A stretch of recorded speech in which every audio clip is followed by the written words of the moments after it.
So welcome back to Shift Happens. For the first episode of season 2, I have a very special guest today with me, Leeza Mangaldas, joining us from Goa. Hi, Leeza. Hi. Thank you Thanks for so your much. time.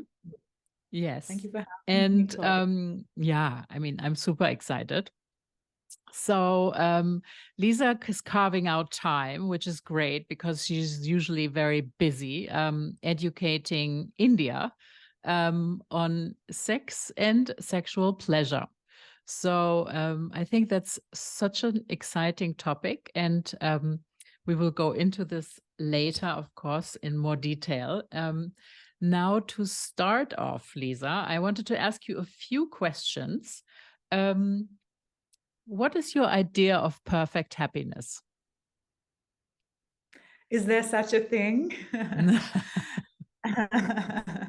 um, I think that life is every day less glamorous than it might seem outwardly, even for the most glamorous people, right? And so when happiness provides a glimpse of itself, you must take it, is what I believe, because most days are sort of, you're lucky if they're just okay. There's also the downs.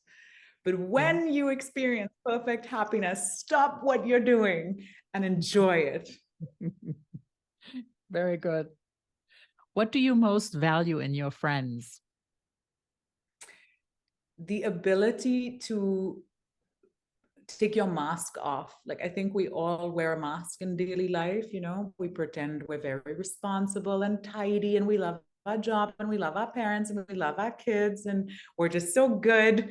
But human beings are messy and untidy, and it can be sometimes quite difficult to love all the things you're supposed to love and be good.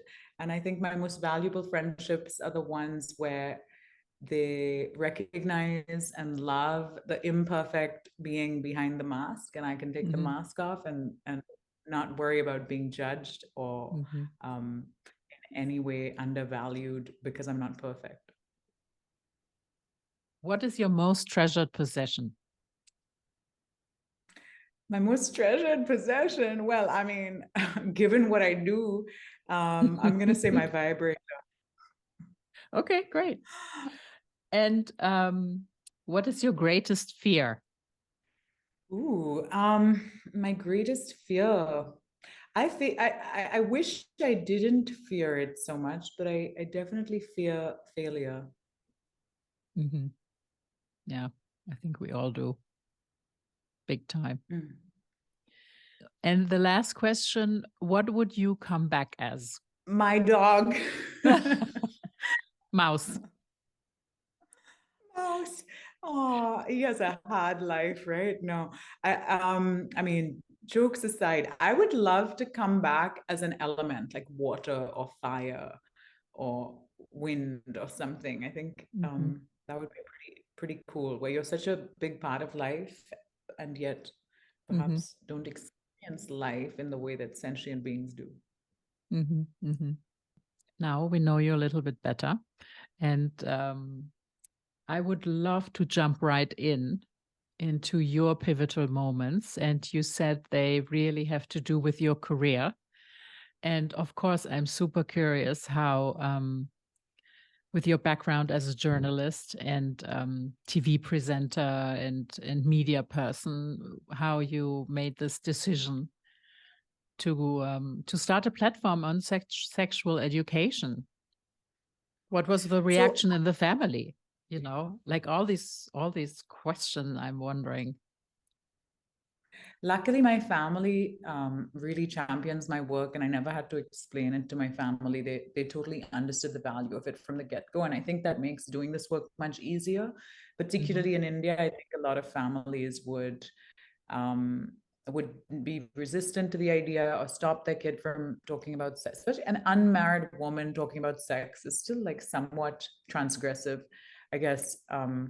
Particularly where I'm from, but even globally, I mean, you know, it's not every day that like women are encouraged to be honest about their sexual health or desires or pleasure or like advocate for their own sexual rights or anything. So there is that. But I would say that My family's been super supportive from the get-go, and that's made my life easier. But I digress because you wanted to talk about how it happened. So I can jump back into the fact that I have a supportive family and that I couldn't do it without that support, I suppose, in a bit. But maybe should I tell you like how I started doing this Yes, stuff? would love to know.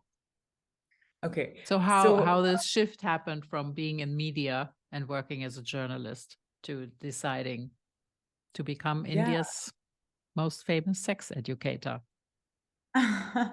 Well, I never knew that's what would happen. But I graduated from college in 2011, and I'd studied literature and art with a focus on gender and sexuality. I just completed my undergraduate studies at Columbia University, where I was very lucky to receive a scholarship. And it had been a really formative experience for me, even personally, not just academically, to come of age in a very progressive environment.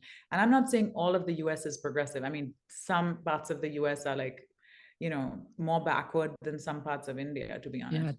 But totally. to be in New York City in Hmm. this extremely liberal campus, um, 18 years old, like from 18 to 21, being in this space where I could just be who I am, where it felt like nobody's identities were being policed, and there was a lot of sort of safety and just a warm, cozy feeling around Hmm. navigating your own relationships, desires. Hmm. I was an RA, a resident advisor, while there. You can do that from your second year onward, where you're in charge of student life on a floor. Hmm. And I was inspired to do that because I had such a wonderful experience as a freshman with my RA. Like one of the first things they did during orientation was consent workshops with all the incoming freshmen, where we'd sit together on the floor in the hallway and talk about how important consent is. Talk Great. about also Mm. the basics of safer sex. There was like free condoms on the RA's door. There was Hmm. health services in the building. You could like walk literally 10 meters and get an STI test, Hmm. or talk to your gynecologist about birth control, or whatever, Hmm. whatever your needs may be. And that was so different from the sort of environment in a school or college in India. Hmm.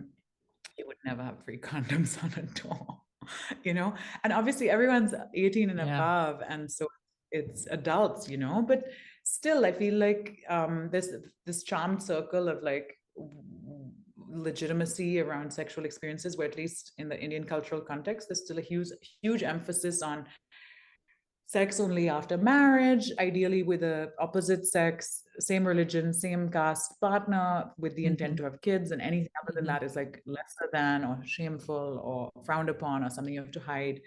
So Hmm. it was just wonderful being like a young woman, having my first experiences, my first relationships, being able to navigate my sexual health also so freely and so easily. And when I came Hmm. back, um, I thought I'd be a journalist. The internet hadn't yet become a thing. Like you couldn't have a career on the internet. And I wanted to tell stories and write and Hmm. hopefully have a platform to share my opinions on things, and showcase the lived experiences of women, and talk about gender and women's health and things like that. So I had these big plans. You want to change the world when you're Yeah, young. yeah, of course.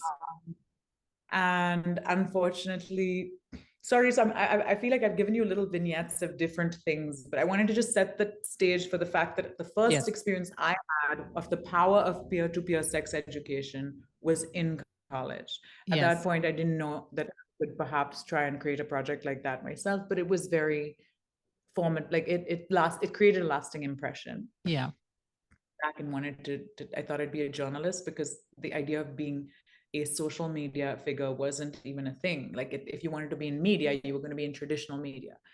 Hmm. And unfortunately, what I wanted to talk about, and what the mainly middle-aged older men, I don't know, at these TV channels thought a young woman should be talking about, were quite different. So what Yeah. I was the first TV gig I got was about cars, and then I was presenting about sports. And you take what you get. You have rent to pay, and you learn.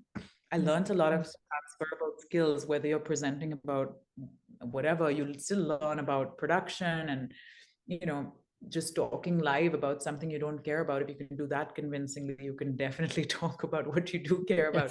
Yes. Yeah. But I felt like my mainstream media career was not going in the direction I wanted it to, because it felt like the mainly male decision makers Mm-hmm. saw a young woman as incapable of, or like not the right fit for serious stories, you know? Mm-hmm. Like, you're too young, you should just wear a tight dress and talk about this, add color to these subjects that are mainly watched by men, like cars and sport. So it was a bit Yeah. frustrating. Mm-hmm. Yes, of And course. yet, I mean, you need to do work to pay bills, and you're grateful for the experiences that come your way and stuff. So I have no regrets. I was able to Well, learn of a course, you lot of, learn a lot in the traditional ways. Yeah. How to yeah, and how it's to helped maneuver me yourself and just exactly. to experience, how the work was with the men. I mean, to know that you need to do something different and this is not your way. Yeah, exactly. I mean, it's unfortunate that still media, traditional media, in many parts of the world is still very male dominated in many Hmm. ways. I mean, the Yeah. key decision makers in most businesses and industries across the world are still men. And I think it would be great to have more diversity there. But anyway, so I realized that, like, while I have to do whatever I have to do to pay bills, and that I need to do some work that pays me, maybe I can also do some work that I just do because I care about it. And that, around that time, the internet was becoming like a place where YouTube had started to become very popular. Hmm. You weren't seeing this as a monetizable thing. You were just seeing this as like a place to put stuff you're interested in sharing. Just put it out there. Who knows who will find it? So without really an agenda or thinking that it would become anything, I thought, like, even if 5 or 7 people want to talk with me about sexual health and women's experiences and stuff, let's just put it out there, Hmm. because I can still keep doing whatever I'm doing on more mainstream media, and that can be my work, but this could be a little passion project, Yeah. and also, I mean, it came from a place where, in my personal experiences, like outside of work, just being an adult in India for the first time, right? I left when I was like a teenager, and then Hmm. went to college. And Hmm. so you haven't had those adult experiences in your home country yet, right? Hmm. And so, Hmm. like, buying condoms as a woman can be mortifying in India. Luckily, you can buy them online. I From the free condoms on my floor, Yeah, suddenly, like, yeah. these What a basic stretch. that Hmm. are such an everyday part of adult life Yeah. end up being things that you're just like, why is this so hard? It shouldn't be. And if it's hard for someone with all the privileges that I have, how much harder must it be for people who don't have those privileges, right? Why Hmm. is it that the man must get the condoms? Will he even use them if he brings them? Or, like, the first question a gynecologist would ask is, are you married? Because, I mean, the main job of gynecologists, at least in our part of the world, is to just give birth to babies. Like, there's Hmm. not that much agency around young unmarried women going and seeing a doctor about STIs or pleasure or anything like that. It's Yeah. it's Yeah. more like Well, it's also in the developed world, not that developed yeah, yet. most places, right? I mean, So exactly. strange. So, and then, your relationships or dates or whatever experiences you have with men, or, I mean, just generally, like, exploring your own sexuality and relationships can also be quite disappointing. It's like, why does no one know where the clitoris is? Yeah. Not that they knew, even in America, okay? Like, everyone needs to be schooled. Just saying. So I so I someone's got to talk about this stuff. Like, Yeah. we've got to. I'm sure there are more people out there with the same frustrations. And I'm lucky to Mhm. be in an environment where my immediate family is not going to stop me, where I have the freedom to talk about this stuff, and the safety. Like, I think for some people, it's not even safe. Like, their parents might beat them up or throw them out of the house or whatever, Yeah. so I'm just going to do it. And I started the YouTube channel. At that time, Instagram was not so video centric. It was just a photo sharing platform. So I really started Mhm. on YouTube. And for several years, it was just a little passion project. Like, first you have 10 followers, and you have 100, then you have 1,000, then you have 10,000 or whatever. But it's still like a relatively cozy community of people who have found you because they care about this topic and have been looking for it. Yeah. And I never thought it would become sustainable or like my work, because there was no way Mhm. of making it Mhm. revenue bearing in any way. I thought I'd always have to do other stuff. But then during the pandemic, all my other TV work stopped because obviously it Mhm. was locked down. Mhm. Um, and interestingly, at the time, I think people were consuming more content than ever before. Instagram also started Reels because TikTok had Yeah. just become popular. Mhm. TikTok got banned by the Indian government because it's a Chinese app. So India was one of the first Oh, countries that Instagram launched Reels on, interestingly. And I was just interesting. lucky to, yeah, I was lucky to be safe and healthy, but I was locked up at home with no income because the work had just, it was an uncertain time, right? And it's a Mhm. funny thing where you never have the courage to quit your work Mhm. to make your passion project your full-time project, which means, it's only something you put your spare time into like once in a while, right? I think for anything to become your main thing, it needs to also be your main time commitment, Yes, because 100%. Yeah, yeah. right, it's like a Yeah. chicken and egg thing. Where is it always going to stay a passion project because you're not allowing it to become anything more, Mhm. or Mhm. is it that it'll never have the potential to be anything more, and therefore you should keep doing the other thing? So I probably would never have quit doing my work, but my work like had no option but to stop happening during those years of the Yeah. pandemic, and I had this time and wanted to do something with it, because you can just go crazy like sitting Yeah, yeah, of in, we course. had the Yeah. severe lockdown ever. We were like exercising around our dining table. Again, so grateful to be safe, and it was a very tragic time for many people, but it was also a time when people were like, okay, we're at home, we're grateful to be safe, let's not like waste this time. A lot of young people were like, can't go to college, can't go to school, like let's somehow sit at home and still learn something or develop a new skill or Mhm. improve aspects of our personality or health or whatever that you didn't have the time to think about when you were in the hustle and bustle of pre-pandemic life. I think there Mhm. was definitely like a move towards self-improvement and learning in a funny kind of way, where educational content was being consumed a lot. And so suddenly, like with Reels, my content was just reaching people who maybe didn't even know that they didn't know One what the question, clitoris is. do you remember what your first post or first reel or YouTube clip was about? Um, Gosh, my first YouTube clip was like 7 years ago. Oh. I think it was an introduction to just like who I am, why I want to start this channel, and why I think these conversations matter, something like that. Mhm.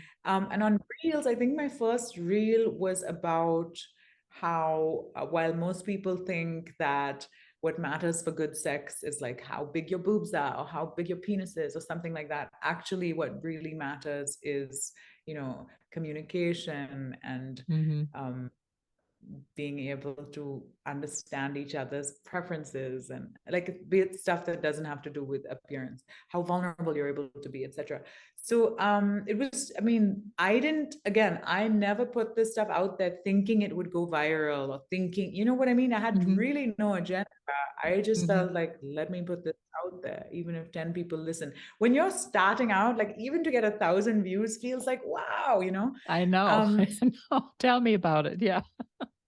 so I really was just like, it came from a place of, I wish that these conversations were being had. So I'm going to try and have them. And hopefully I'll get to collaborate with other people with, a bunch of different experiences and expertise, because I might not always have all the answers. I just want Mhm. to create a space where it's Yeah. okay and normal to talk about this stuff. I Mhm. didn't, I, I mean, it's funny how the internet will make you an expert then, but I didn't set out to, I was not like, I'm the expert, I have all the answers. I was just like, let's talk about this stuff. Yeah. Um, and so, yeah, during that, I feel like from, even though I'd started doing this content for several years as a side project or little thing on the side, it had been 2 or 3 years, maybe 3 years before even, it was just Mhm. like at under 1,000 followers, a small community. And I just thought it would stay a little thing on the side Mhm. but during the pandemic, suddenly I grew from like 30,000, like 500,000 followers in a year or something, and then to 1 million followers shortly after. And then on all the platforms, and it just grew and grew, that so that once unlock happened and I could have technically gone back to my TV work, I decided Mm-hmm. not to. No. And to really focus on this project. But I couldn't have planned that, you know? Yeah. And it was a huge shift in my career. I never Mm-hmm. thought I'd see the day where making like pleasure positive sex ed content on the internet would be a sustainable career in India, that like people would pay Mm-hmm. me to do this. I had no clue. And then after the Fabulous. right, sort of like during the pandemic, towards the end of it, also, HarperCollins commissioned a book that Mm-hmm. I wrote that got published in 2022. And I had a Spotify exclusive podcast come out shortly after as well. And a brand incubator decided with me to co-found a pleasure brand called Leeza's, which just happened. So a lot of really exciting sort of like, I'd been working quietly doing this work for so many years and thought it wasn't important enough for it to be And considered then you got all serious. this attention and Yeah, and then significance. Yeah. suddenly Mm. it became something where there were legitimate career opportunities where I could Mm-hmm. really make my passion project my career, you know. Mm-hmm. And but I could never have planned it. And it's funny, I also think it's a funny thing where just numbers in this industry determine your success. Like you were quietly doing this thing, but then suddenly it just reaches more people, and Mm-hmm. then suddenly it's important. So I Mm-hmm. feel like you've gotta like have some distance, not allow your self-worth or your sense of how good you are or whatever, or not good you are, be so attached to the numbers, because it's very Yeah. easy to feel that. I just think you're so great because you have a million. Like you're probably not that great, honestly, but you're also probably not that bad or like in any way worthless if you don't There have must be that many. You know what something I with mean? 1 million. Yeah, yeah. There must be something. Yeah. But you know, it's also, it's a bit it is what it is. I feel like it can be easy to get really caught up in numbers when you're a Mm-hmm. content creator, and I think Mm-hmm. that like remembering why you started and like that you actually did this because you care about this, and Mm-hmm. that's what matters. Mm-hmm. um because at some point you lose control over how you're perceived, you know. I mean, I get called a slut every day, or some people like want to don't think that Indian women should be talking about this stuff. And on the other hand, some people are like, I love you, Leeza, I love you, you're the best thing ever. And I'm neither of these things. You know what I mean? I'm neither what Yeah, of course.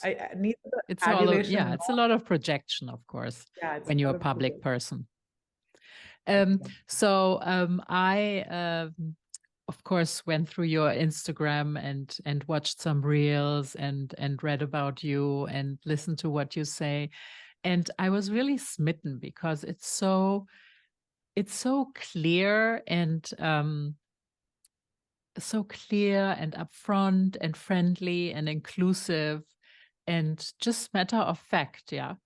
And I love this. I really do. And I was thinking about it.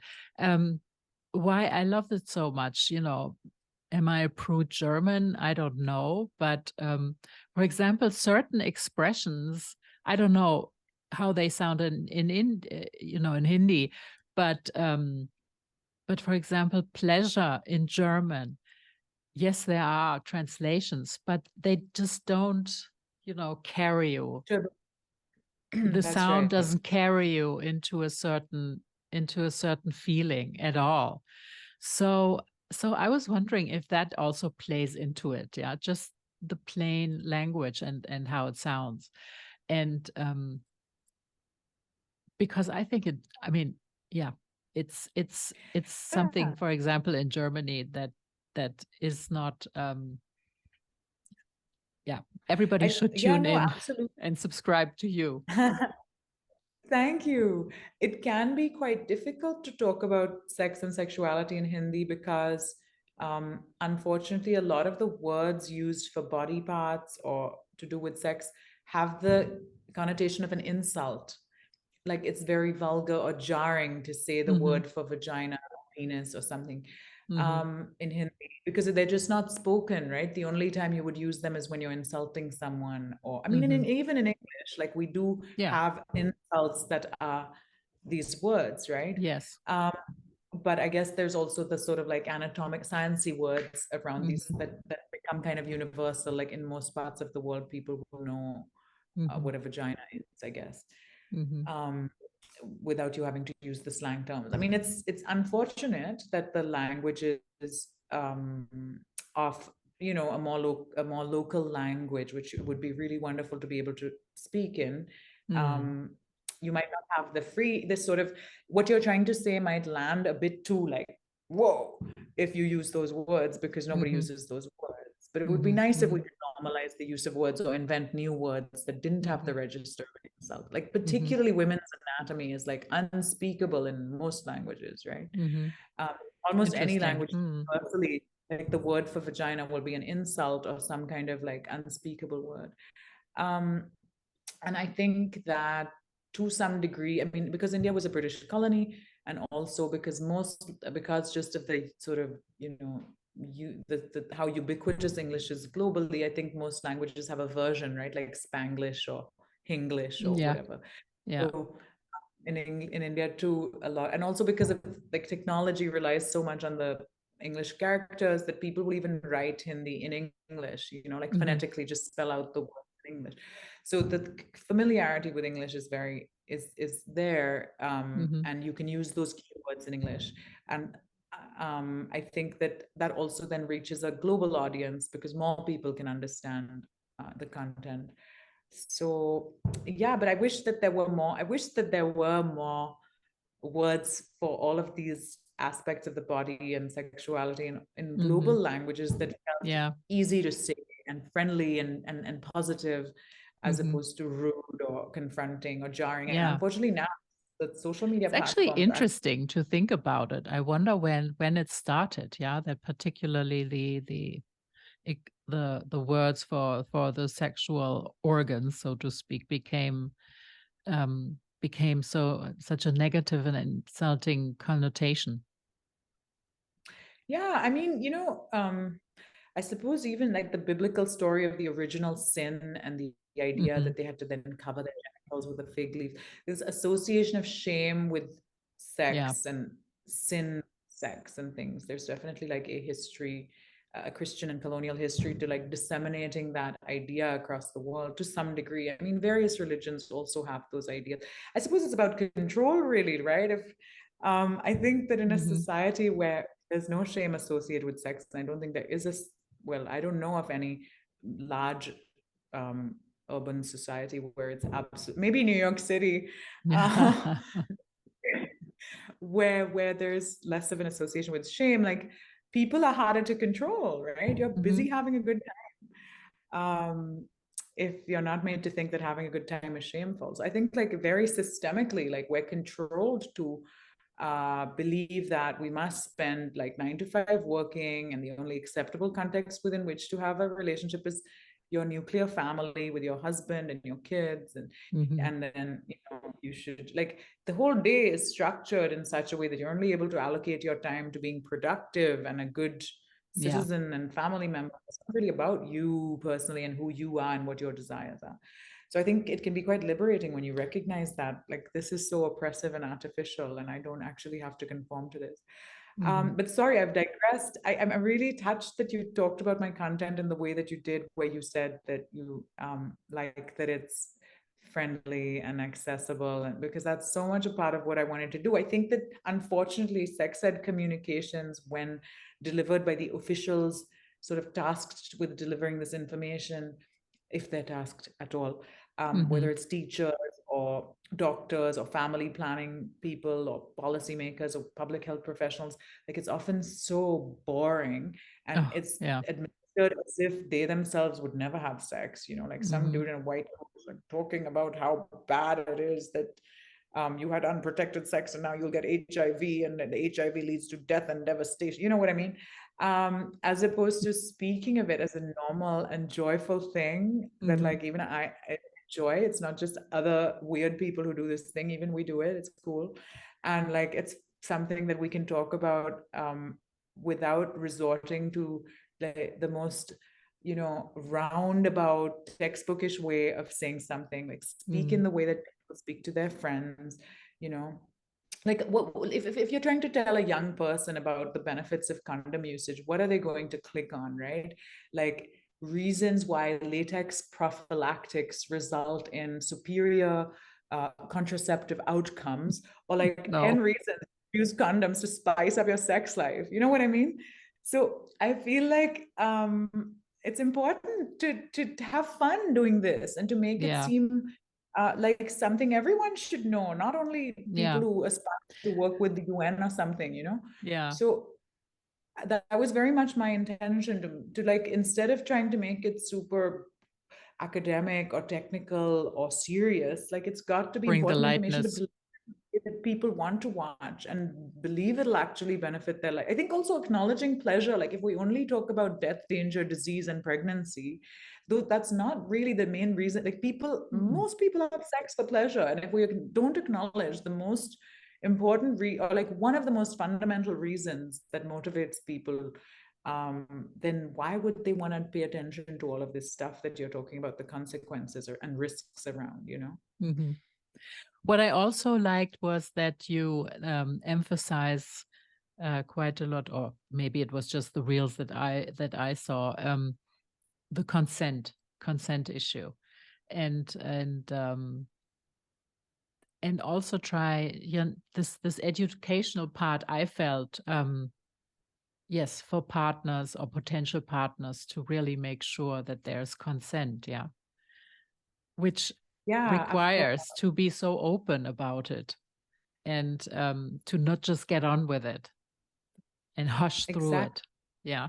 So that was also something I thought was really interesting and stood out for me. Thank you. Yeah, I think that because sex is made out to be something we don't talk about or shouldn't talk about. So many of us are sort of uncomfortable talking about sex, even with the people we're having it with. Hmm. Like it's hard to actually talk about the sex you're having.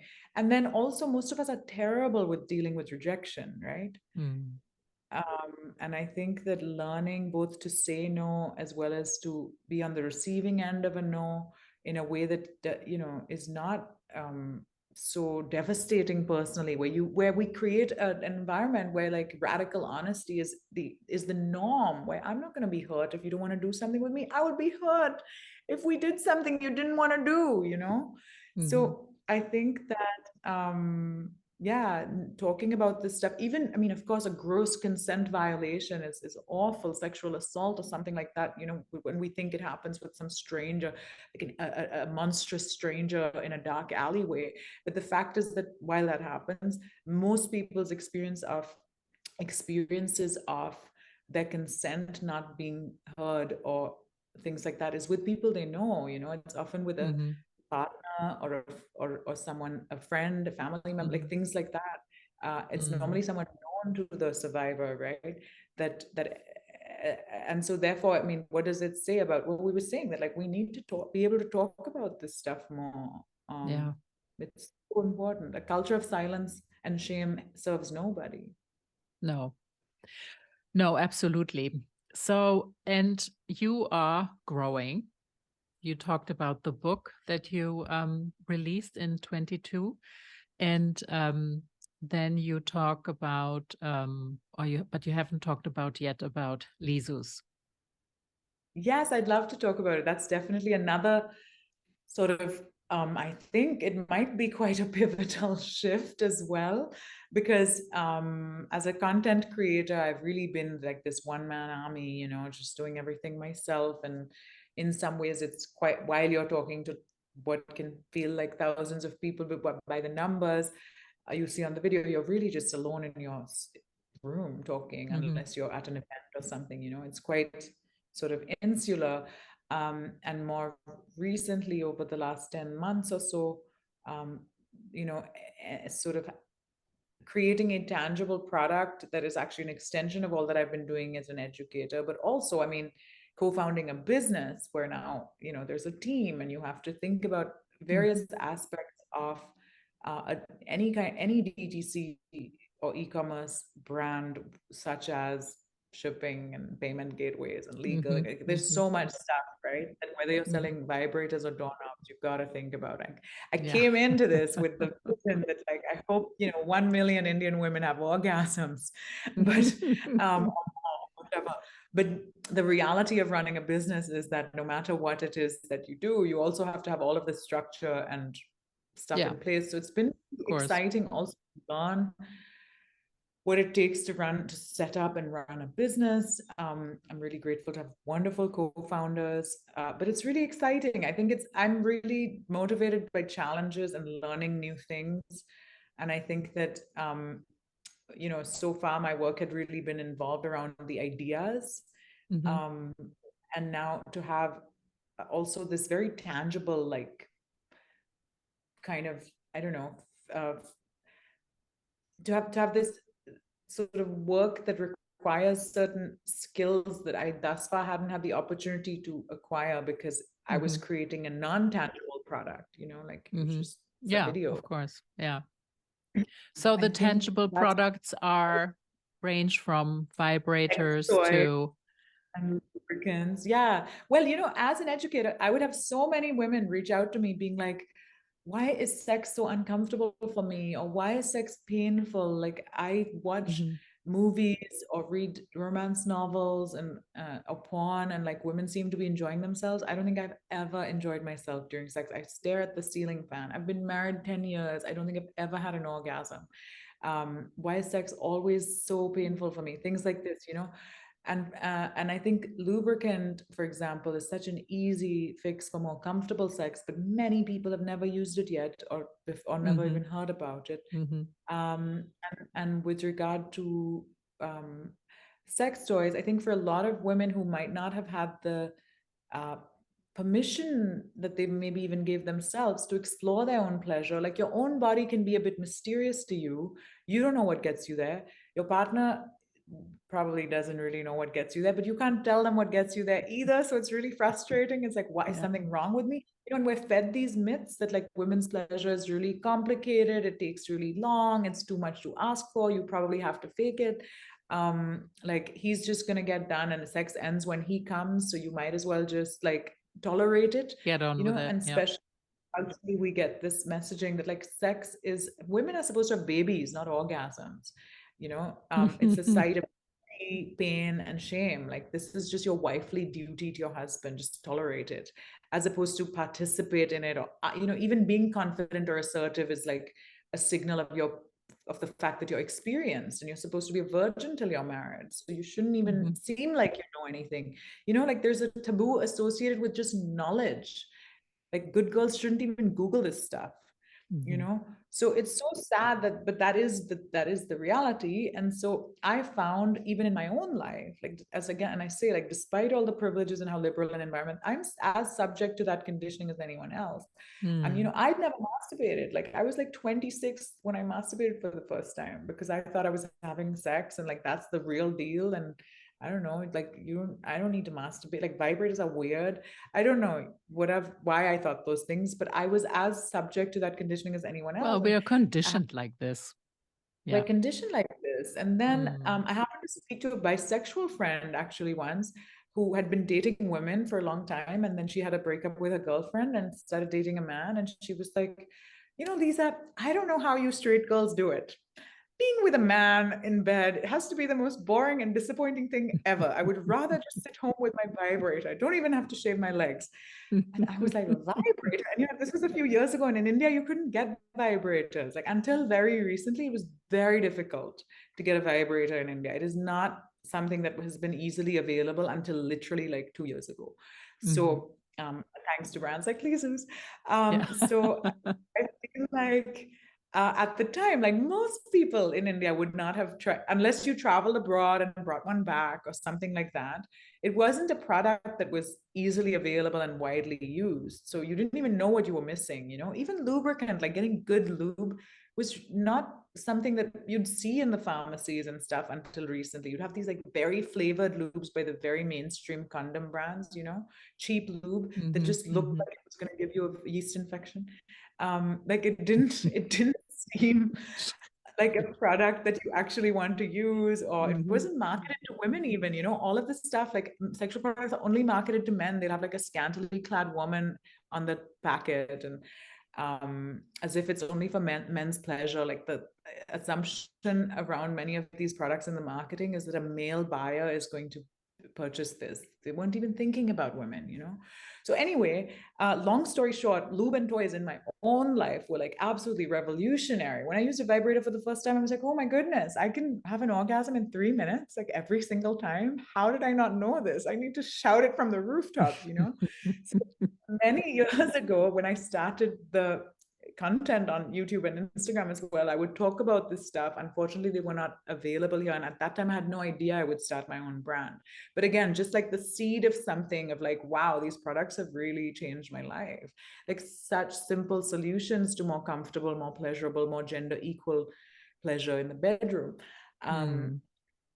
And so when the opportunity to then actually get funding to start something, it was like absolutely, I'm going to do toys and lube, of course. Like, I've been, Yeah. because people ask where they can get good toys and lube, and I don't have a good answer. I'm going to bring the toy, like I want to make toys and lube that I would use.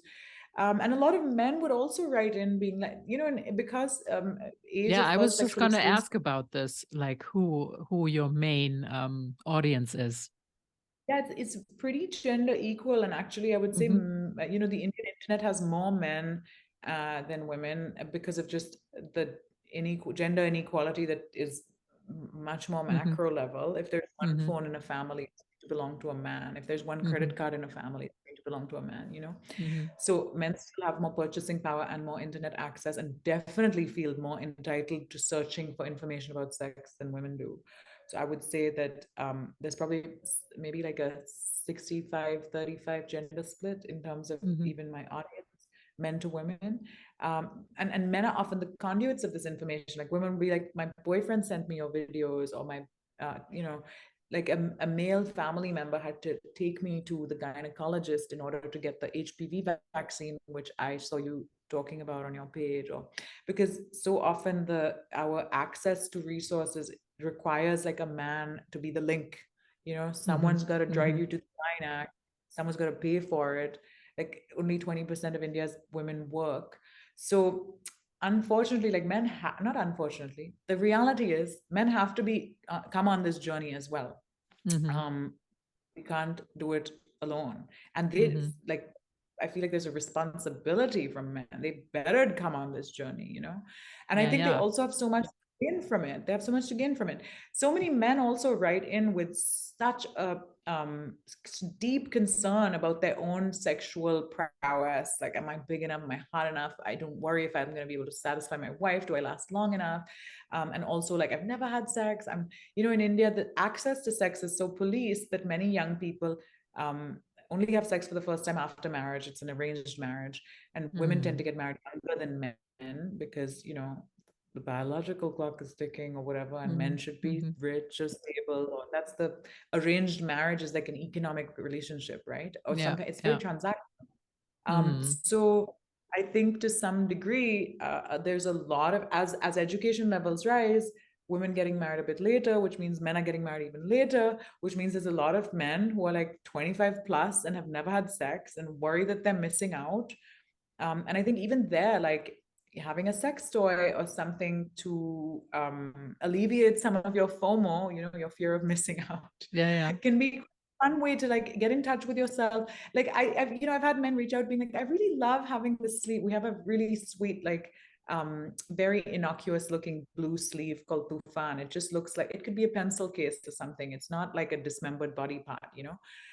But it's very soft and squishy, and with lube it feels really nice. Like just like a clitoral stimulator can simulate the feeling of excellent cunnilingus, this can Mm-hmm. simulate the feeling of like excellent fellatio, I guess. Mm-hmm. And so with men will be like, I love that I have to clean the toy after, like I have to wash it, and like I think men are so used to just like boom boom and done with their That's so hand or watching some sweet. porn. And so there's like a little ritual to it. You've got to use your Mm-hmm. lube and wash and experience this new thing. Yeah. So I think it's nice to provide opportunities for people to connect with and think about and experience their sexuality, whether solo or with a partner. I think toys and lube Mm-hmm. can also provide this like conversation starter, whether with yourself or with a partner. Like, how does this feel? Does this feel good? Should we use more lube? What if we did it this way? Or should we increase Yeah. the intensity, speed, or tempo? Which you don't end up really thinking or talking about when there isn't that intermediary, you know? It's funny how that works. Like, even if you just told someone to stand up and start talking, if you said, like, we're doing a public speaking lesson, come on, Claudia, just talk. It would be hard. But if I gave you, like, I don't know, if I told you, okay, talk about the Shure microphone, like hold it in your hand and describe it to me, it'll be much easier, right? Yeah. So it's Yeah. really Yeah. funny how I find that introducing these products into your personal life or relationship can be very, they're just like a small seed of to kind of trigger creativity and conversation and joy and playfulness. Like, adults need playtime, you know? There's Yes. a, Yes. as we were talking earlier, like the systemic reduction of your opportunity for playtime as an adult. You have to keep pretending like you are so serious and, you know, Yeah. Yeah. um, Absolutely. you don't need to Absolutely. have fun, but we need to have fun. Yeah. Yes. So, where does fun bring you? Like, what's next for you? Do you know? Well, I mean, Lizu's is so new. It's only been 10 months and it's taken a Oh, lot of my okay. time. So my content and Lizu's, I think that's really like, I have quite a lot on my plate with those two things right now, and I really want to build Lizu's into, well, hopefully India's largest pleasure brand. I would love to be able to make more affordable products as well as we scale, because I think everyone should be able to afford pleasure. It shouldn't be something that privileged people can afford. And yeah, I mean, who knows what lies ahead of that, but I think I have my work cut out for me for the next like 5 years. Yeah. Because building a brand is quite a project, you know. It's not an overnight thing. Absolutely. So you work mainly out of Goa and Mumbai, So I work, well, my co-founders, which are your actually a team? Swedish brand incubator, and yeah, and our Mm-hmm. team based in Mumbai. So I'm in Mumbai very often, like Monday through Friday. Um, and then Goa is only like a 45-minute flight from Mumbai. So, and my whole family lives here. My partner and I live here. So I'm kind of in between Goa and Mumbai. I was in Mumbai all of last week and I'm in Goa right now, but I'm going to be going back. So it's kind of like, it's nice to have both things, because I Mm-hmm. think that having access to nature, Goa has like the beach and I have a garden. Mumbai is a city where everything is so expensive. Like, you're going to live in a tiny little place. Yeah. So I do like being able to come here and be with my family and have a little bit of access to the outdoors. But I love Bombay as well, and it's so exciting. I'm the type of person who has very poor work-life balance, so I feel like having this actual separation helps, because otherwise I would just work like 22 hours a day. So I was going to ask you what you do to relax. The perils of monetizing your passion project are that suddenly that thing that was your fun thing becomes your work thing. Then you're having so much fun at work that all you want to do is work. So I struggle with that, honestly. I have like scheduled relaxation time. But I try to read, go to the beach, cook, spend time with my dog. Those are listen to music. Like, those are some of the things I really enjoy. But I also feel so lucky to love my work so much that sometimes I'm like, no, I don't want to stop working because I love this. When you're building something for yourself, I think that's easier also. Like, you don't feel like you're putting in all this work for someone else Yeah. to succeed. No. You know what I Yeah. mean? So I feel very grateful. Like, I never thought I'd see the day. I never thought I'd see the day that I could do this and call it work, you know? So this is what energizes you all around. Absolutely. Yeah. Yeah, absolutely. Absolutely. Well, this was such an amazing insight. A little bit into another culture, of course, but also into your business and into the shifts in your professional life. Yeah. And so interesting how limiting traditional ways are, and that you broke through and broke up with Thank them. you. Wonderful to see people all over the world, kind of like, I feel like there's a collective subconscious, and there's Hmm. just more and more people, I think, whether it's movements like the Me Too movement, or laws being repealed in my lifetime. I'm happy to see, like, gay marriage became legal in the US. Hmm. Finally, homosexuality was decriminalized in India. It's baby steps, and it's crazy sometimes when you think, like, we're in 2023 and like, Yes, that's what I think too. know? And I mean, it's also crazy when you see like rights that were hard fought being like abortion in America. Taken away again. Yeah. It's horrible. Yeah. So, but I do think there's more. I'm confident that like even when it seems like we take 10 steps forward and then 2 steps back, we're going to take 20 steps forward next, you know? yeah. We must. So I hope that like, yeah, everyone all over the world is sharing in this vision for just like a world where all sexual experiences are consensual, safe, and pleasurable. Yes, please. Wonderful. I thank you so much for your time and for these really amazing insights. And Thank you so much for what you yes. do and for telling people's stories in the way that you do, Claudia. Yes, it's been, it's a start as well, but I still think women's stories are the ones that we can't get enough of them out there, because it will take years to change the narrative, and we just have to keep putting them out there. So thank you so much.